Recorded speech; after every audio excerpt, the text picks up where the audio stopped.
Hi everyone, hope you're all okay. I'm Jo Brown of Jo's Transforming Lives, and this week, as part of the Wellbeing Response team at your fingertips, I am going to be doing a presentation or a talk on how to deal with worry. So who is Jo Brown? Jo Brown is 51 years of age. She's a mum of 2 boys and she loves the outdoors. I love walking and paddling. And when I say paddling, I mean canoeing and kayaking and occasionally, and very occasionally, stand-up paddleboarding. I did 20 years in the NHS, starting as a receptionist and building up to a practice manager. And during my time in the NHS, I saw there was a link between stress and anxiety, or anxiety and depression, leading into chronic diseases. So now I am out of the NHS and I have become a wellbeing coach. I want to help people reduce the chances of developing chronic diseases. So being able to get their stress and anxiety under control. So I am also a physical activity coach. So I can coach people to get fitter by doing running or walking, to power walking, to jogging, to running.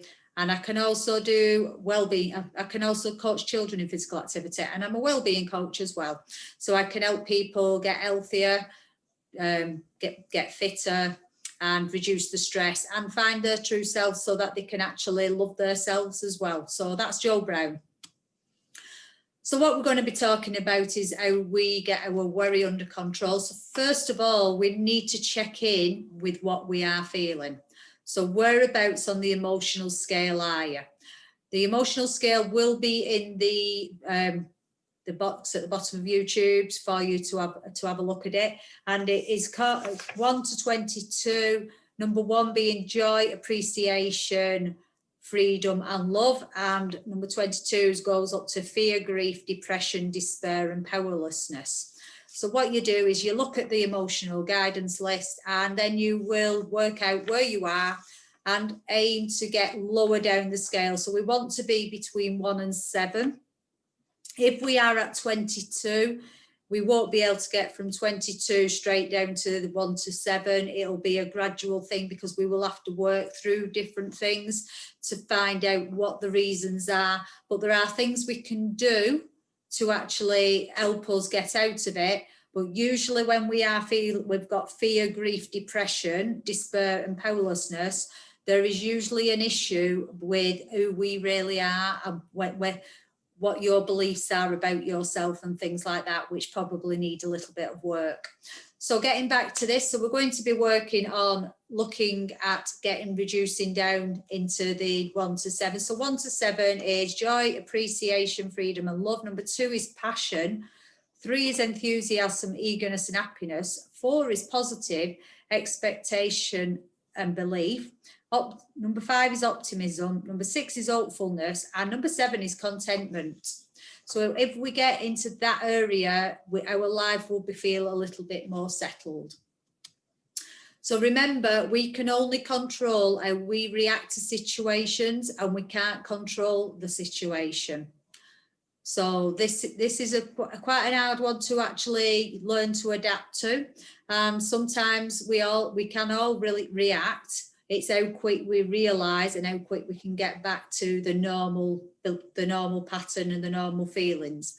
So one way to change your emotions is the best way is to move on the scale.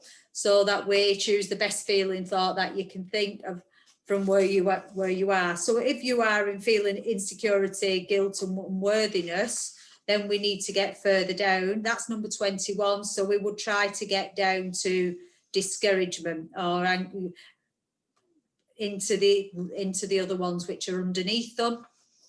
We've got like jealousy, hatred, revenge, anger, discourage, blame, worry, doubt, disappointment, overwhelmed, frustration, irritation, impatient, pessimism and boredom. Still not places you really want to be, but if you are insecure and guilt, you are going to have to go through these to try and find a place. And eventually, if you keep working at it, you will get to between 1 and number 7.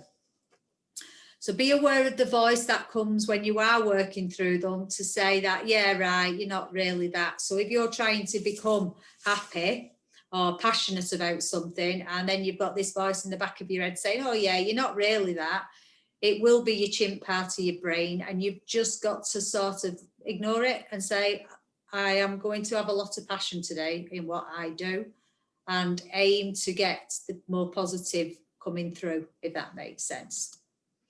So another way to change your emotions is to be more general. So if you're getting worried and anxious about your finances, try not to focus on the finances as such, and try to work on how you are going to make it better.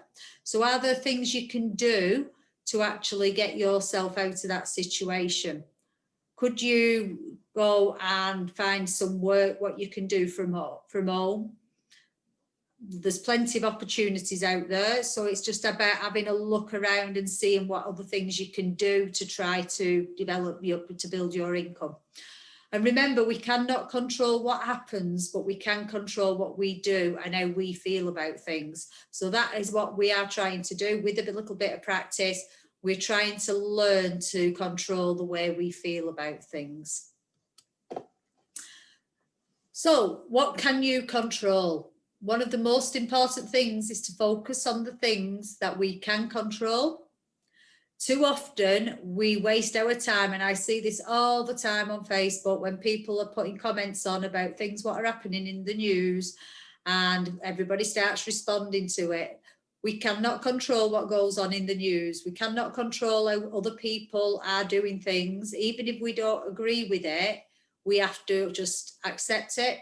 And we have, if we start getting focused on what other people are doing, it will cause the anxiety, the stress, and the depression. Okay, so we need to focus on the things that we can control. So there are 3 levels of influence: the things that you can directly control, which is in your little circle, which is on the control where it says control. The things you can influence. So this can be the people who you hang around with. If you are hanging around with people and they're talking about the news and things like that, you could maybe change the subject and say that you don't watch the news, and you could change the subject into something different. The ones where the concern, where you've no control, you have to just let that go. Even if you're concerned about it, you need to let it go, because it will make you ill, and it will cause you to have stress and anxiety. So we need to work on these, the control and the influence. The influence could even be that people are influencing you to think better. So you could change the tribe or the people you hang around with to actually be more positive people, so that you actually get influenced by their beliefs and the way they behave. So the Serenity Prayer. Serenity Prayer is, God grant me the serenity to accept the things I cannot change, the courage to change the things I can, and the wisdom to know the difference. Now, a few years ago, I was introduced to this Serenity Prayer, and I wasn't in a very good place at the time, but every time I do get stressed out, and it is usually something what I'm not in control of, I remember the Serenity Prayer, and I just say it to myself, so that I can actually bring myself back down and appreciate that if I can't control it, just let it go. So how can we stop these thoughts? There's a lot of ways we can do this. Some of them will be small steps, because it'll be a new habit for you to get into, and you might struggle to get into the habit. First of all, be aware that there is a part of your brain which we've got to try to get under control within our brain.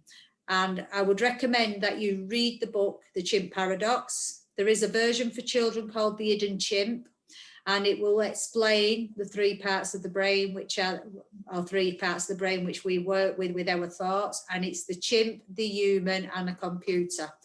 I would recommend getting the book and having a read of it, or having a listen to it, to help you be able to control your thoughts. We can start meditating. I meditate every morning. Now, initially, I thought I was meditating. I thought I'd been meditating for years, but what I was doing, I just kept falling back asleep. So what I do now is that I actually sit up and do the meditation, and I use an app by Sam Harris, which is called Waking Up. And it gives you a day-by-day meditation to do, and it allows you to become more relaxed. You can remove toxic environments from your life. This can be the TV, which has news and the soaps on.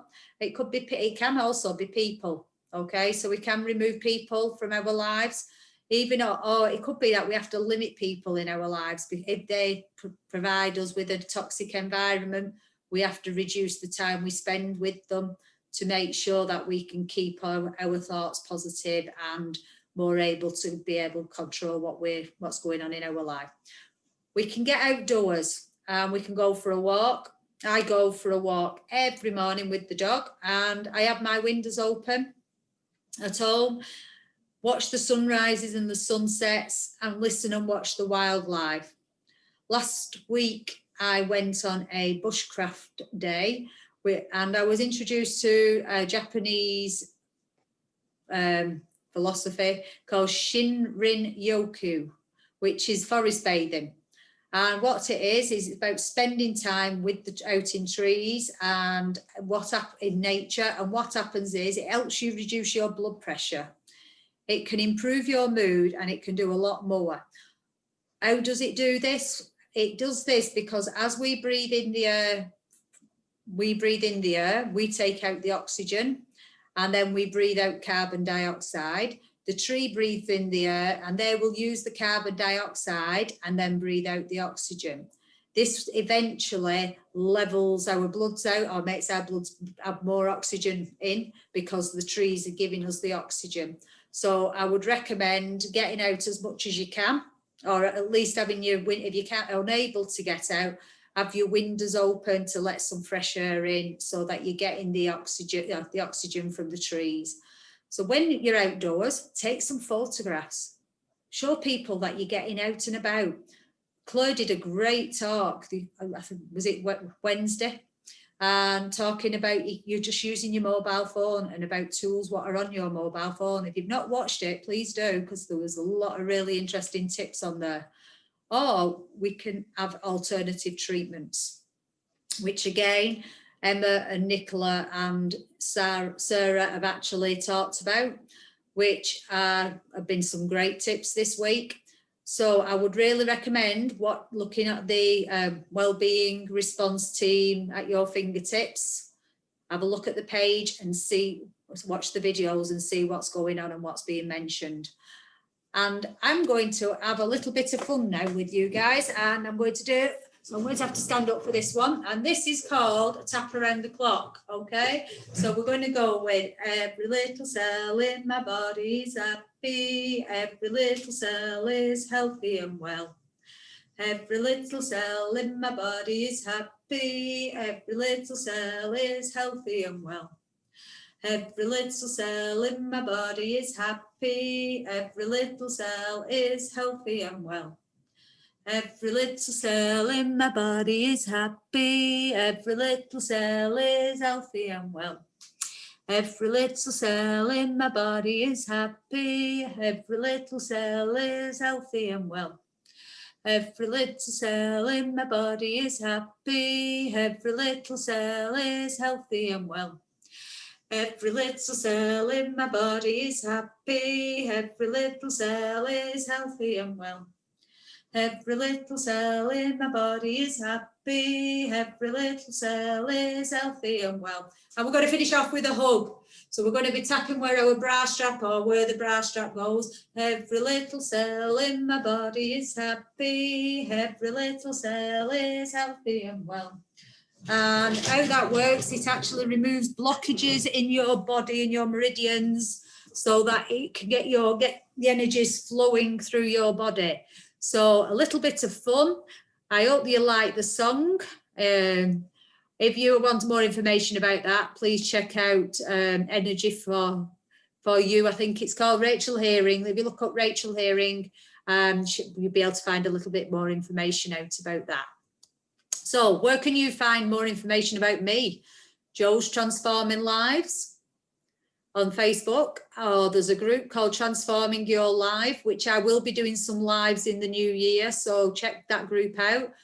On Instagram, there is Joe's_transforming_lives. You can email me at joebrown@joestransforminglives.co.uk, or you can check out my website, which is www.joestransforminglives.co.uk. I hope you have enjoyed the videos, what you've seen this week from the Wellbeing Response team at your fingertips. And I look forward to seeing you all soon. Take care, everyone. Bye.